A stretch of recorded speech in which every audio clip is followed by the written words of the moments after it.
Hey there, sweetie. You don't usually come to the park this late. Usually you'd be asleep.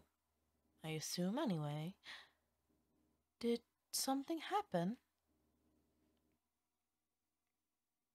Oh, your mother again?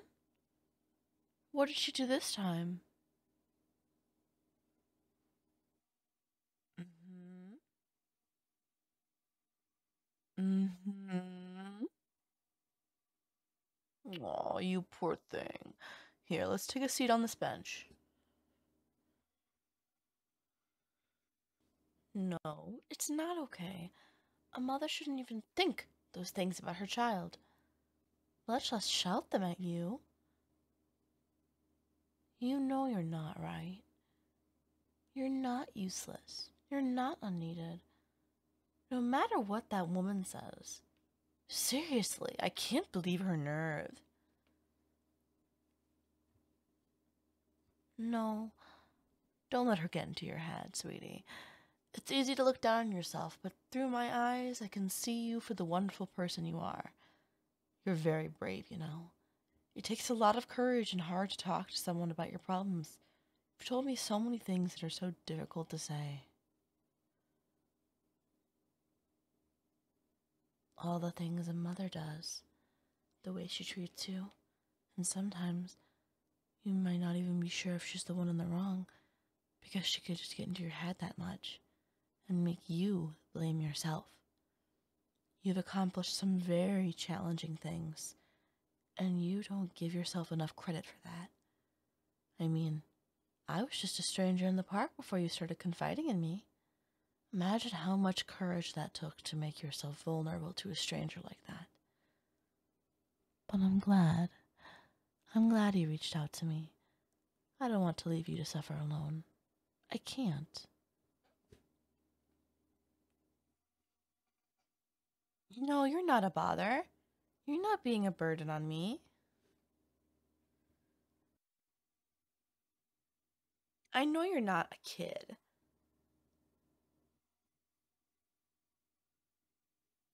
That doesn't mean you can't lean on me. Adults don't exactly tend to have all their stuff figured out either. If they did, your mother wouldn't be verbally and emotionally abusing you like that. You're needed. You really are, sweetheart. For instance, I need you. I always look forward to getting to meet you at the park every day. It makes my day every day, I don't know, a bit better. I don't know what I'd do without you. You're an irreplaceable part of my life, and I don't know how your mother could think that otherwise about you. I can't understand why she doesn't want you. I certainly want you if I were her.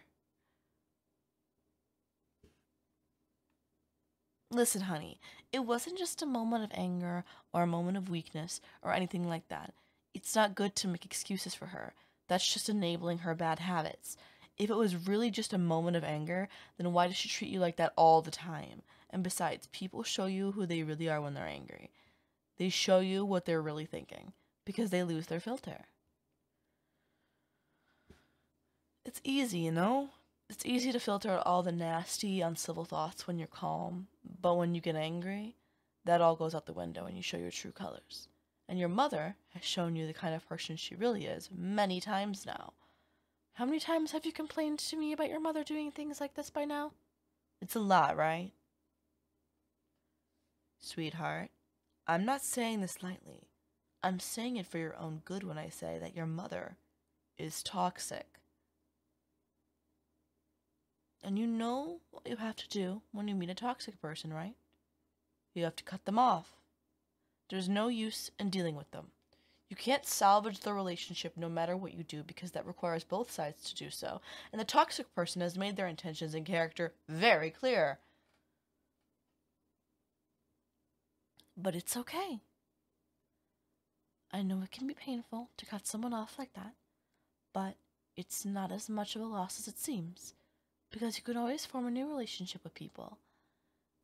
Because you can always form new relationships with people who treat you right. So if your mother doesn't want you, you just need to find someone who does. And you know, I want you. I want you very, very much. Hey, here's a funny thought. What if I became your mother? Wouldn't that solve both of our problems? Because you need a mother who acts like a mother, and I've already told you I need you. You don't need to feel like a burden about it. Like I said, that's not how I feel about you. I'd be such a good mother to you. I like to think I'm pretty motherly. Well, I've never been one before, but that doesn't mean I can't start with you. After all, you've already been talking to me about all your issues for so long, so we're already off to a good start. That's the sort of relationship a mother should have with their child. And I know you're not a child, but that just means you can stay with me legally. It wouldn't be an abduction. But like I was saying, I'd be the perfect mother for you, sweetie. I don't know if it ever came across in our conversations, but I'm really the type to want to spoil you. I adore giving you attention. It doesn't even have to be about praising or cooking for you all the time or giving you gifts or anything like that. I even just like staring at you. I mean, looking. I would do it forever if you let me. I'd always be watching over you. Let me know if that sort of thought entices you. Okay, darling? I do want to attend to you with more than just looking, though. There are plenty of ways a mother can show her love, and I know you've been really missing out on that. That's what I'm here for. You need a mother's love, and I need to give it to you. So I was thinking, I could give you hugs. Would you like that, sweetheart? I'm guessing your mother isn't exactly the hugging type, except if it's to try to excuse all the way she harms you. Of course.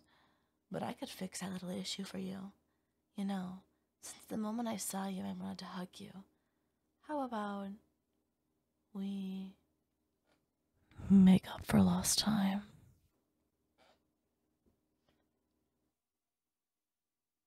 There we go. Doesn't that feel better? Oh, my poor baby. You've been through so much.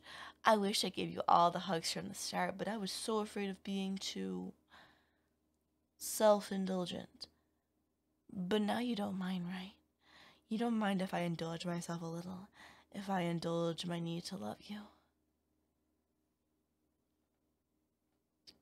Thank you, baby. You really are the best sweetie a mother could ever ask for. You just feel so right in my arms. I wish this hug could last forever. Oh, sorry. I hope I wasn't too tight. It was hard to hold back when I just wish I'd never have to let you go. But I guess we'll have plenty of time to hug and do anything else you want later. If you accept my offer, that is. Now, I get it's very sudden and a very large step to take, to have me become your mother after all of a sudden. But how about a little test run? How about you come back to my place, just for a night, or a day, or however long you want, and we can both act like I'm your mother, just for a little bit. How does that sound, baby? Just until you come to a decision if you want to stop. We can stop this little experiment at any time you want. Any time at all. So, if you feel uncomfortable, or it feels too weird for you, or if there's any issue at all, just let me know, right there, and I'll stop it, because your comfort is important to me. I don't think you'll find it uncomfortable, though. I'll be the best mother that ever was for you. I'd do anything for you, darling. This might sound weird. I hope it doesn't sound that way, but ever since I first started talking with you, I dreamt of giving you a loving home and making you mine. I even purchased a larger bed so that I could snugly fit both of us. Because, of course, I want you to be able to watch over you as you sleep, making sure you're safe and sound, making sure your rest is undisturbed. And if something does disturb you, well, then I want to be right there when you wake up, so I can take care of the problem and assure you that you're safe with me and everything is fine. And if need be, I can hold you tightly until you drift off soundly to sleep again. I even redecorated my place a bit for you. Ever since you told me about what your favorite flower was, I put it all over my house because it reminds me of you. And I love being reminded of you. Not that I need to be reminded of you, of course, because I'm always thinking about you. Because I'm always, always wanting you, sweetie. And with your favorite flower all over my place, I like to imagine my home's a place where you'd want to stay. And that's my goal. To make a home that you love and want to remain in, with me. Ideally, you'd never want to leave, not even for a moment. It's just, sometimes I feel like you're too good for this world. You're this precious ball of sunshine and warmth in such a dark and dreary existence. I'm always worried about you, about all the things out there that can harm you. I'm not even just talking about your mother. There's plenty of people out there that can just hurt you just as much as she did. And the more I can keep my eyes on you, the more I can keep you right at my side, in my embrace. The more I can protect you from all of that. Now, obviously, I'm not saying I'll do this, but a lot of the time I just wish I could keep you locked up in my house forever, and I could just gently press your hand against my chest and caress you on repeat while I tell you everything's okay, and you wouldn't have to worry about a thing. But what our future will look like is up to you all, baby. For now, would you like to come back to my place? At least for a night? I'll whip you up a nice hot meal, and you can maybe see how soft our bed is. And I can give you all the hugs you want and more. How does that sound, baby?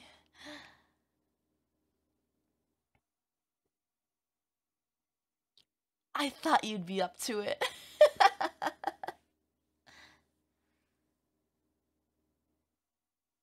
Oh, and one more thing. It's about your mother. Your biological mother. Can I ask you a question? If she passed away, would you be sad about it? Oh, she's so lucky she had such a caring child. More than she'll ever know.